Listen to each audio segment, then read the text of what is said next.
There was an announcement, fam. Here it goes again. This is it. Here is the trying to sell shit as sunshine and trying to make it look good and smell good. Hey, you were a very white privileged man for Yes. not mitigating damage and not voting for Joe Biden. You were very white privileged for voting for the socialist Gloria La Riva. How dare you, I know. you right-wing I am Nazi terrible. collaborator. I am terrible. And you know what? It's so funny because as we go into this press conference, fam, I almost wanted to stop and do an about face and start talking about the Ukraine again and Russia because we have such a kabuki theater, not just with our Congress, but with our press corps. They're there completely for Public theater, relations corps. public relations. They don't ask questions. I keep remembering the time we were in the room with these people, Oh my and you God. can see it on their face how fucking nervous they were. Not in these particular rooms, not at the White House press corps. It's all chosen people. Mm-hmm. It's all secure people, people who are safe, people who will not ask questions and push back. They'll right? give you a nice layup so Yeah. you can look good.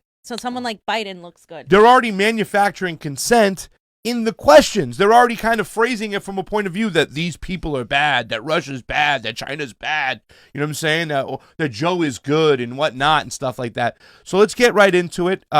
Fam, I was going to look for parts to read in this whole kind of New York Times article that we talked about over here, but I couldn't because it started making me nauseous. It says Biden to withdraw from all combat troops from Afghanistan by September 11th. So Yeah, so if there's things you want to point out, go ahead. But let me just warn you, fam. It's all about butterflies, sunshine, and roses, trying to make Biden look like the champion of bringing people home, that it was his decision, and by his will, he's going against the generals. It is nothing more than a fucking crock of shit, this article. Right, and on purpose, they're waiting till September 11th now. So Biden basically extended from May to September, right? Yes. 6 months. He said we were going to remove the troops from Afghanistan in May. Now it's September on the 20-year anniversary of 9/11. Like, as if this is a proud moment of something to be nostalgic about. We fucking, went to war on a pack of lies, and 2 million Iraqis died all around that same time, while simultaneously we had troops in Afghanistan even before that.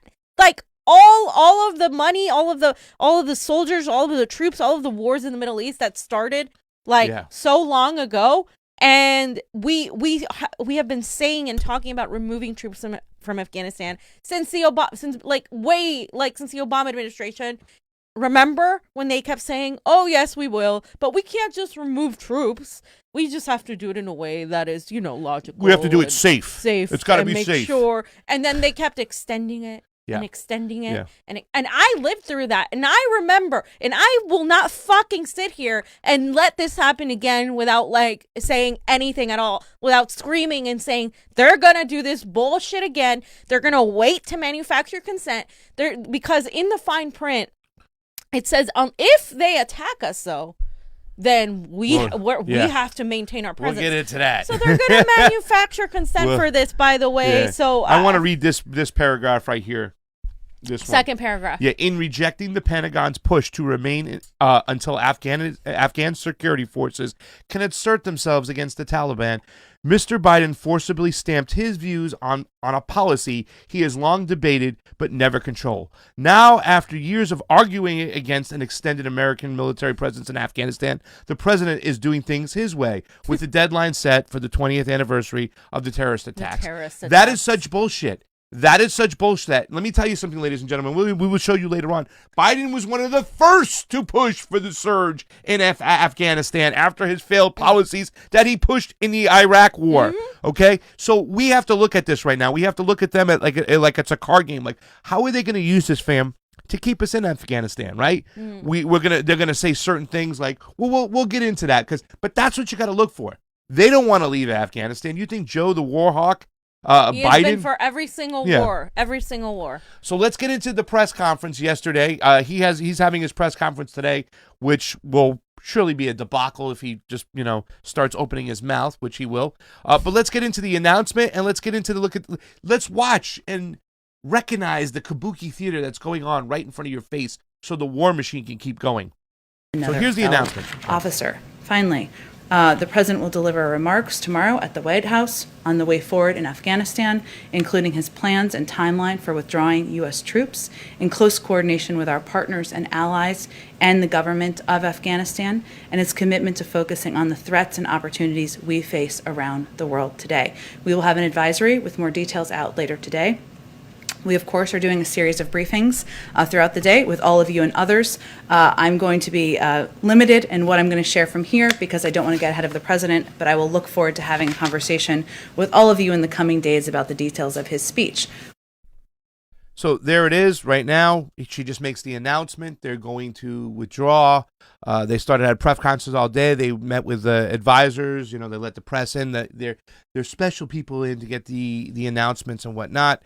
But I also want to point out the game that's played by Congress. What Johnny once called it the patty cake, right? The warmongering patty cake, the kabuki theater and stuff like that. And watch how the press corps kind of frames things of what Mitch McConnell says, because that's what they do. They play good cop, bad cop, and they make you think that they're playing against each other. Watch the statement here by the... classic. Yeah, I mean, it's classic fucking moves. Watch the statement by the reporter over here, which he asked Jen Psaki what's going on.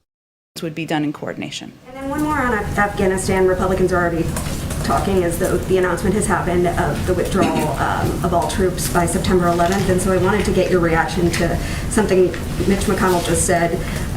He suggested that it would put our NATO partners in a shared fight that we have not yet won. It would abandon the women of Afghanistan, whose freedoms and human rights will be in peril. He said that the administration plans to turn tail and abandon the fight in Afghanistan.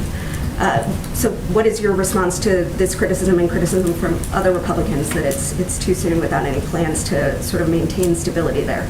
Well, again, I will leave it to the president to lay out his specific plans for withdrawing troops, the reasoning, and his commitment to focusing on the threats and opportunities we face around the world today. But I will say that the president has been consistent in his view that there's not a military solution to Afghanistan, that we have been there for far too long. That has been his view for some time, well documented, well reported on. He believes that, and he remains committed to supporting negotiations between the parties, which many of you may be following, are resuming next week. And he also believes we need to focus our resources on fighting the threats we face today, 20 years, almost 20 years after the war began.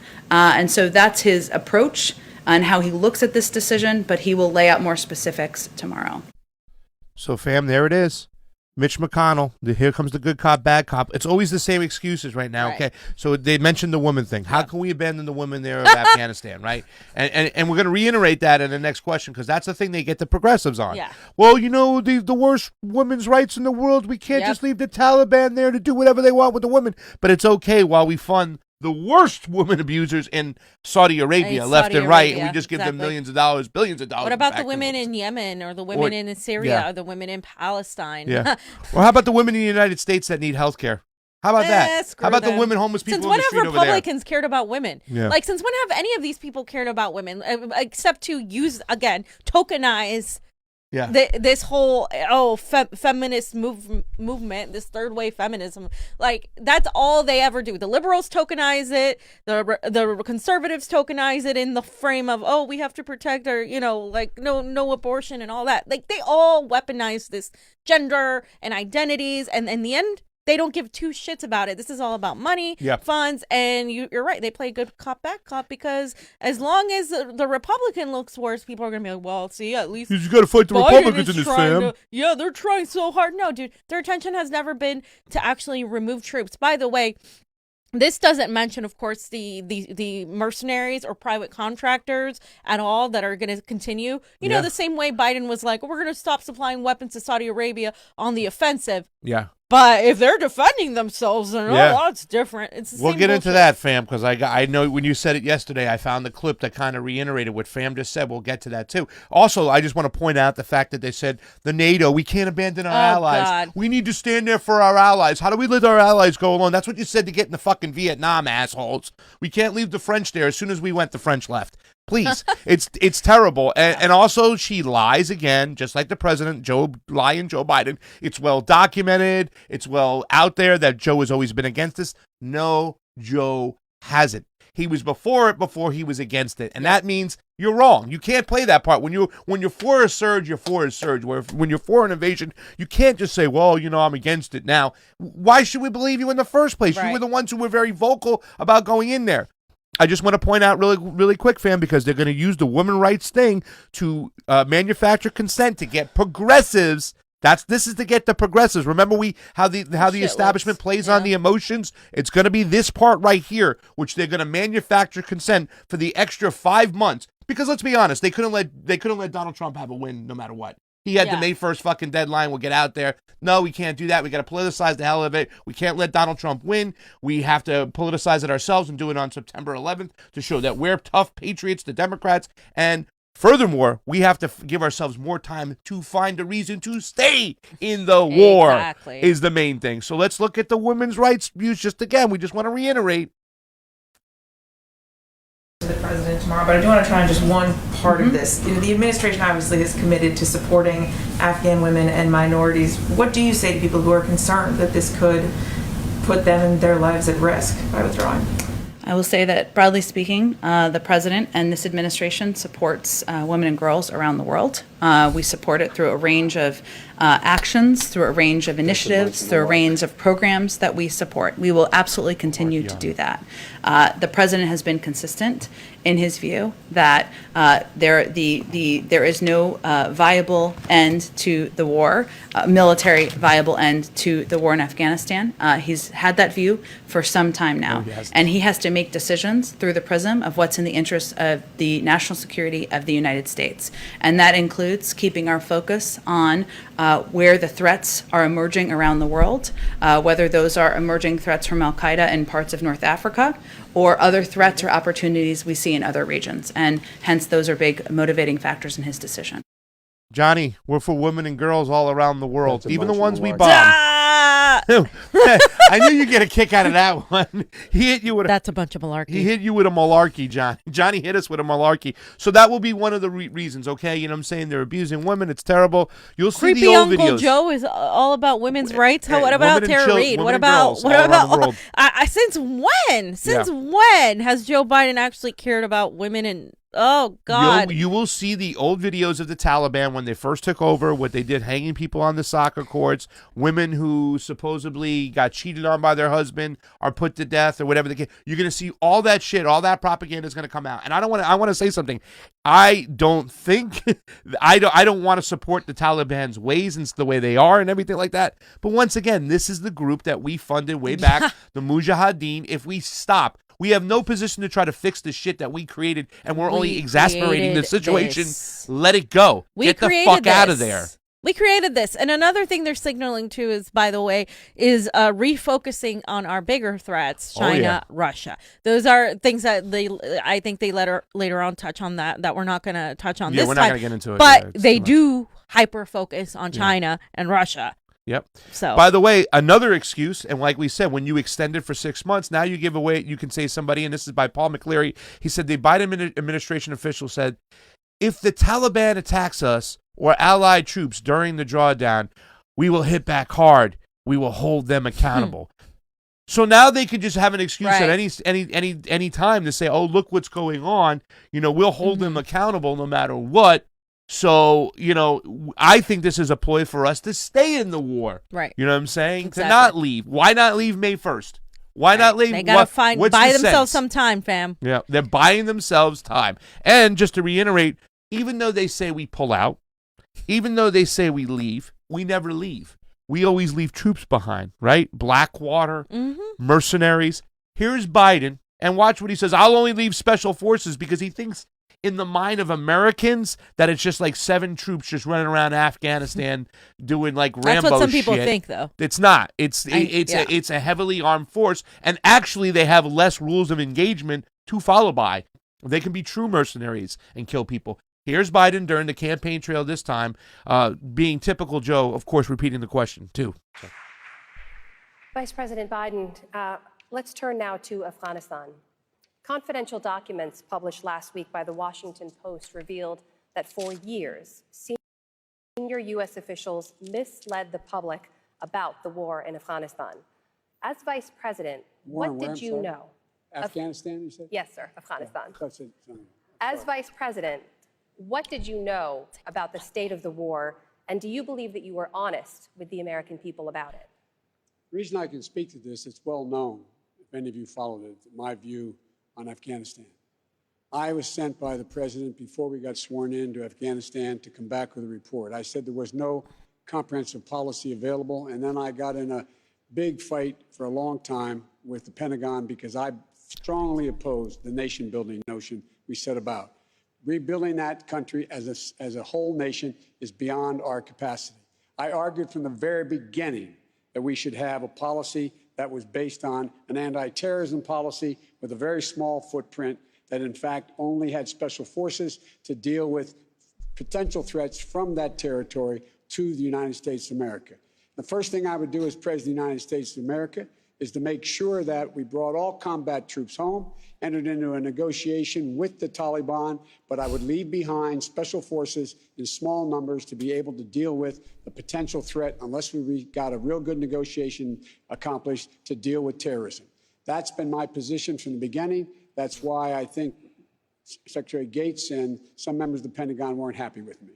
Mr. Biden, the question was about your time in the White House, though. And I'm talking about the White House. In that Washington Post report, there's a senior national security official who said that there was constant pressure from the Obama White House to produce figures showing the troop surge was working, and I'm quoting from the report here, despite hard evidence to the contrary. What do you say to that? Since 2009, go back and look, I was on the opposite side of that with the Pentagon. The only reason I can speak to it now is because it's been published. It's been published thoroughly. I'm the guy from the beginning who argued that it was a big, big mistake to surge forces to Afghanistan, period. We should not have done it. And I argued against it constantly. Senator Sanders, you had your hand up? Okay, that's a lie. That's a flat out fucking Joe That's a lie. bunch He of did malarkey. not. There's been many things documented. There was a book written about these decisions, what happened in the White House when people had a chance to object. Yep. There were actually memo notes that Biden would give to Obama about where he was. And I didn't want to buy the book on Amazon to look at them, so I couldn't see that and stuff like that. But I read some of the articles and stuff. It's like at one point he might have said, "Let's get from 40,000 to 20,000," but it's such a lie. Joe he was one of the first Democratic officials to push for the surge in Afghanistan. Here he is, 2007 on the campaign trail, old Joe saying, let's beef up the troop levels in Afghanistan. That's the source of my anger about this president and his policies. If we surge troops anywhere, it should be in Afghanistan. Oh. And the reason for that is, and I'm telling you more than I know you know this, but there's no easy way to deal with these incredibly complicated and consequential issues. When I was in Afghanistan last, sitting with a British general, I said, "General, how long you think your parliament's going to allow you to stay?" He said, "Senator, we have a expression in my country. As long as the big dog's in the pen, the small dogs will stay. But once the big dog's gone, the small dogs won't stay.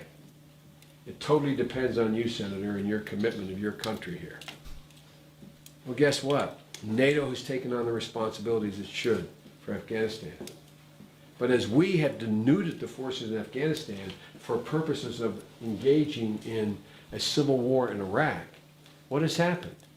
You've had the Germans and you've had others in NATO now constraining the role of their soldiers in that area so they cannot be aggressive. They cannot be proactive. And so there's a direct relationship. We can have a 4-to-1 multiplier to the troops that if we make it clear to the Europe that we've made the commitment to Afghanistan and to rebuild it, which is incredibly cheaper than what's going on here, they will participate. But if we don't, they're saying, "Whoa, wait a minute, man. You're telling me this is not that important and you're asking me to send more troops?" It's a direct correlation. Johnny, Wow. can you show the tweet just so people can share that and get that out there, ladies and gentlemen?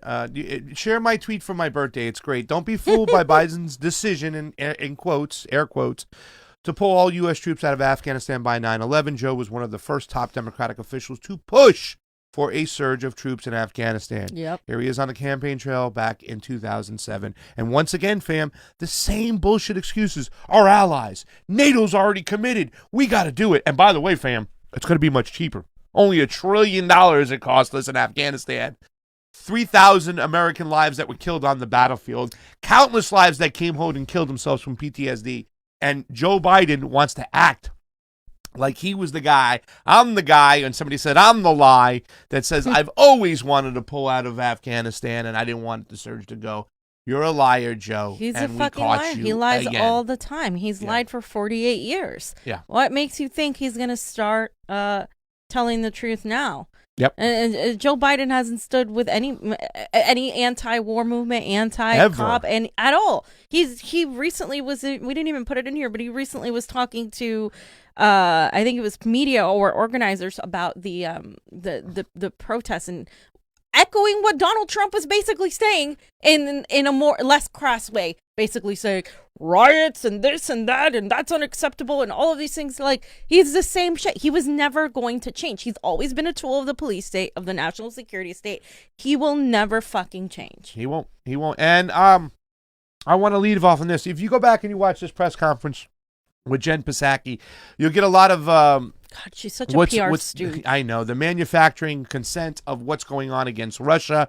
We had Mark Sloboda on the show on Monday, and Mark talked about, like, yeah, Russia's not really building up troops. They're doing some drills not too far away and whatnot. They don't want a situation, but the media is lying, and the Congress is lying, and the White House is lying to you, acting like Russia's being an aggressor when it comes to Ukraine. They're not.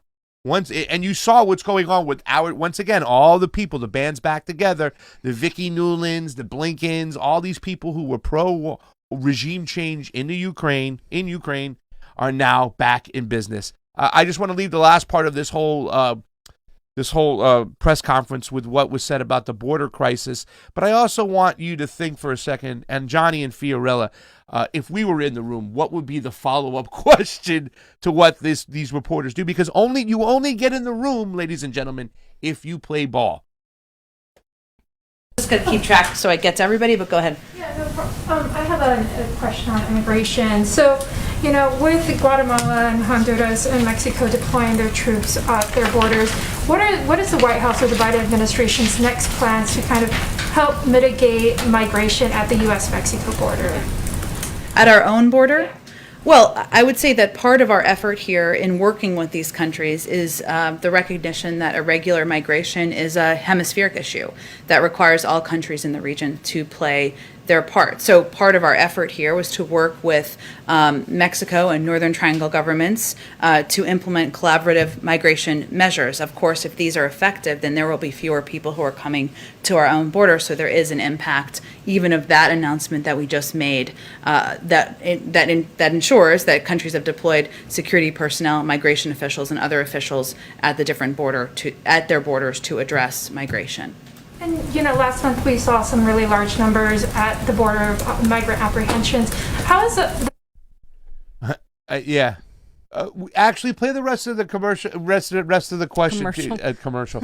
It is a commercial. I mean, they're just advertising stuff. Play the rest of it and watch what she says, because I would have followed up like, wait a second.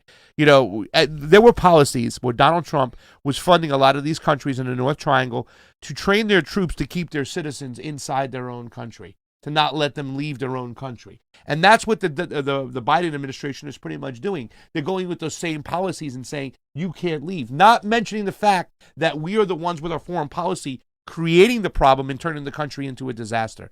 So I just wanted you to see the fluff that was going on and to think for a second what the Convo Couch would do if we got a question. Biden administration working with local officials, local governments, and local nonprofits along the border, who some are picking up some of the costs, like COVID testing and hotel bookings. And so kind of how is the government working with these local officials? Well, they play a tremendous It's just like a big fucking joke. How Yeah. are they working together? How are they paying for hotels and getting COVID tests and whatnot? Let me give you a question. where Not you can questioning clear- what they're doing, Yeah. just like basically giving them a nice little layup for them to put the ball inside the Exactly. basket. Like there's no opposition, there's no like oversight There's of no the Biden pushback. administration. It's just like, oh yeah, let's give you some more flowers and shit to lie about. Like that's basically all they're doing. Yeah. Um, It's a joke, our press. It's a fucking joke. They are just PR for the freaking yeah. for the Yeah. elites.